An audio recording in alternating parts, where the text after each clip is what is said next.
प्यारे दोस्तों, रमजान का महीना है।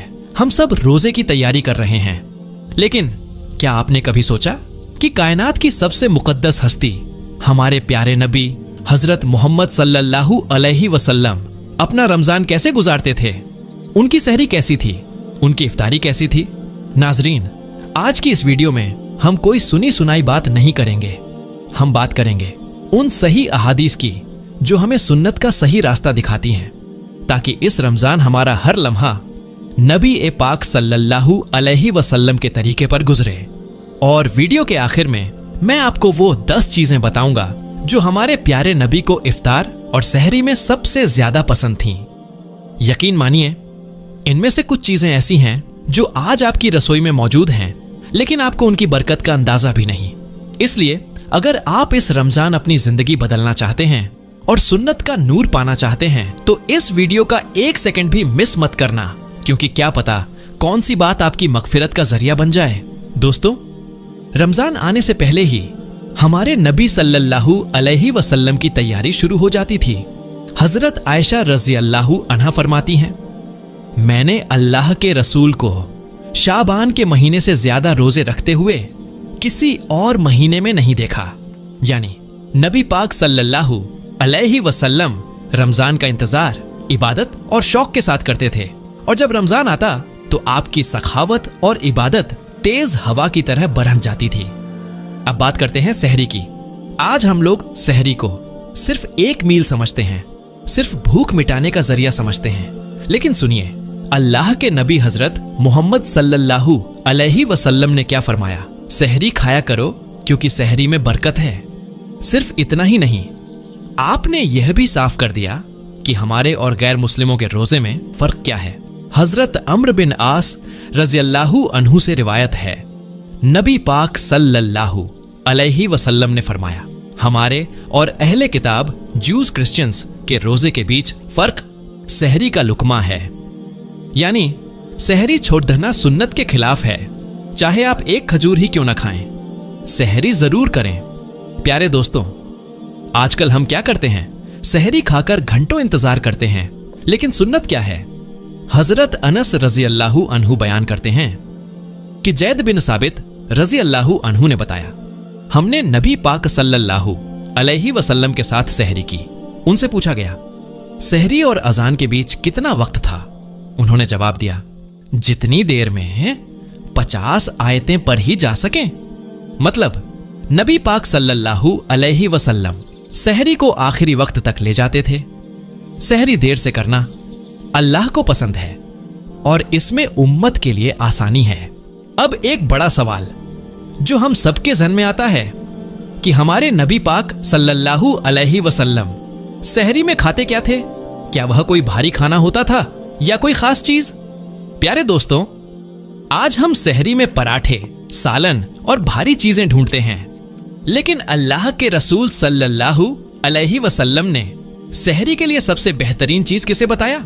सुनिए, नबी करीम सल्लल्लाहु अलैहि वसल्लम ने फरमाया, मोमिन की बेहतरीन सहरी खजूर है। सुभान अल्लाह, सिर्फ कुछ खजूर और पानी, यही हमारे नबी की अक्सर सहरी हुआ करती थी। आज की साइंस भी कहती है कि खजूर में वह ताकत है जो इंसान को पूरे दिन तरोताजा रखती है। प्यारे दोस्तों, नबी पाक सल्लल्लाहु अलैहि वसल्लम की जिंदगी सादगी की बेहतरीन मिसाल थी। हजरत आयशा रज़ियल्लाहु अन्हा फरमाती हैं, हमारे घर में अक्सर महीनों आग नहीं जलती थी। पूछा गया, फिर आप लोग गुजारा कैसे करते थे? जवाब मिला, 2 काली चीजों पर, एक खजूर और दूसरा पानी। सोचिए भाई, कायनात के मालिक के महबूब सिर्फ खजूर और पानी पर रोजा रख रहे हैं, और आज हमारा हाल देखिए। अगर दस्तरखान पर वैरायटी ना हो तो हम शिकायत करने लगते हैं। लेकिन इसका मतलब यह नहीं कि आप सल्लल्लाहु अलैहि वसल्लम ने दूसरी चीजें नहीं खाई। नबी पाक सल्लल्लाहु अलैहि वसल्लम ने हलाल और पाकीज़ा चीजों को शौक से भी खाया। 1. दस्ती का गोश्त। अल्लाह के रसूल को गोश्त में बकरे के अगले बाजू का गोश्त बहुत पसंद था। 2. कद्दू। हजरत अनस रज़ियल्लाहु अन्हु फरमाते हैं, मैंने देखा कि नबी सल्लल्लाहु अलैहि वसल्लम प्याले के किनारों से कद्दू के टुकड़े तलाश करके खाते थे। 3. जौ की रोटी। आपने कभी मैदा या बारीक आटा इस्तेमाल नहीं किया। आप हमेशा जौ की मोटी रोटी खाते थे, शहद और दूध।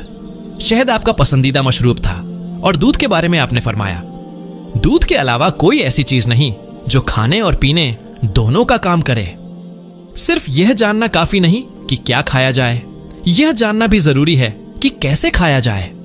नबी पाक सल्लल्लाहु अलैहि वसल्लम की सुन्नत थी, खाना हमेशा दाहिने हाथ से खाना, अपने सामने से खाना, 3 उंगलियों का इस्तेमाल करना और सब। आपने फरमाया, इंसान के लिए चंद लुकमे काफी हैं जो उसकी कमर सीधी रख सकें। अगर ज्यादा भूख हो तो एक हिस्सा खाने के लिए, एक हिस्सा पानी के लिए और एक हिस्सा हवा सांस के लिए छोड़ दो। प्यारे दोस्तों, दिन भर अल्लाह की रजा के लिए भूख और प्यास बर्दाश्त करने के बाद वह घड़ी आती है जिसका इंतजार हर रोजेदार को होता है, इफ्तार का वक्त। क्या आप जानते हैं? इफ्तार के वक्त अल्लाह ताला आसमान के फरिश्तों के सामने अपने बंदों पर फख्र प्राउड करता है। लेकिन क्या हमारा इफ्तार सुन्नत के मुताबिक है? चलिए देखते हैं सही अहादीस क्या कहती हैं। दोस्तों, आजकल हम अक्सर घड़ी देखते रहते हैं और बिल्कुल आखिरी सेकंड तक इंतजार करते हैं, लेकिन सुन्नत क्या है? नबी पाक सल्लल्लाहु अलैहि वसल्लम ने फरमाया, लोग उस वक्त तक भलाई पर रहेंगे जब तक वे इफ्तार में जल्दी करेंगे, यानी जैसे ही सूरज डूब जाए और अजान हो जाए, इफ्तार में देरी नहीं करनी चाहिए। यह सुन्नत के खिलाफ है। आज हमारे दस्तरखान पर तली हुई चीजें, समोसे, पकौड़े और कोल्ड ड्रिंक्स की भरमार होती है, लेकिन हमारे नबी सल्लल्लाहु अलैहि वसल्लम का अंदाज क्या था? हजरत अनस रज़ियल्लाहु अन्हु फरमाते हैं, अल्लाह के रसूल सल्लल्लाहु अलैहि वसल्लम नमाज मगरिब से पहले ताजा खजूरों से इफ्तार फरमाते थे। अगर ताजा खजूर रुतब ना होती तो सूखी खजूर तमर से इफ्तार करते, और अगर खजूर भी ना होती तो पानी के चंद घूंट पी लेते।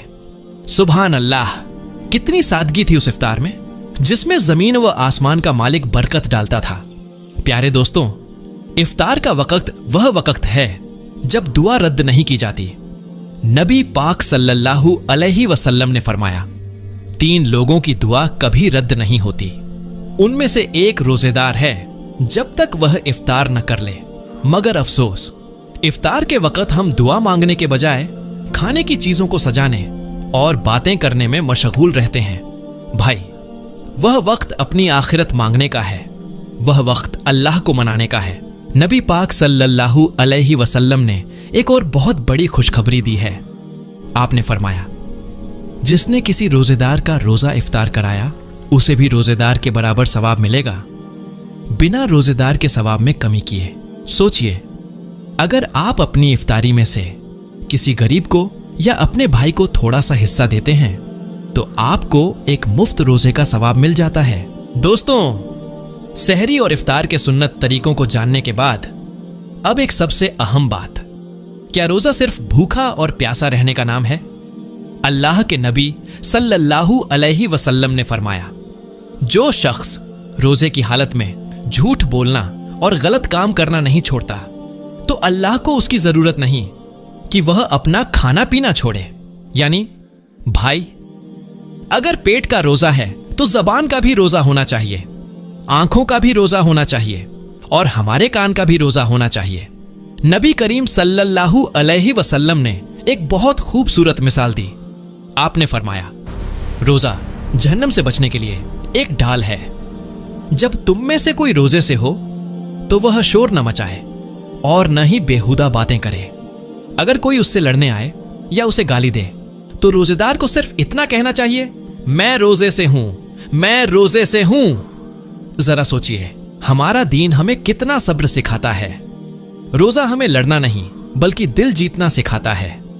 रमजान के आखिरी 10 दिनों में हमारे नबी सल्लल्लाहु अलैहि वसल्लम का मामूल, रूटीन और सख्त हो जाता था। आप रातों को जागते, अपने घर वालों को जगाते और इबादत के लिए कमर कस लेते।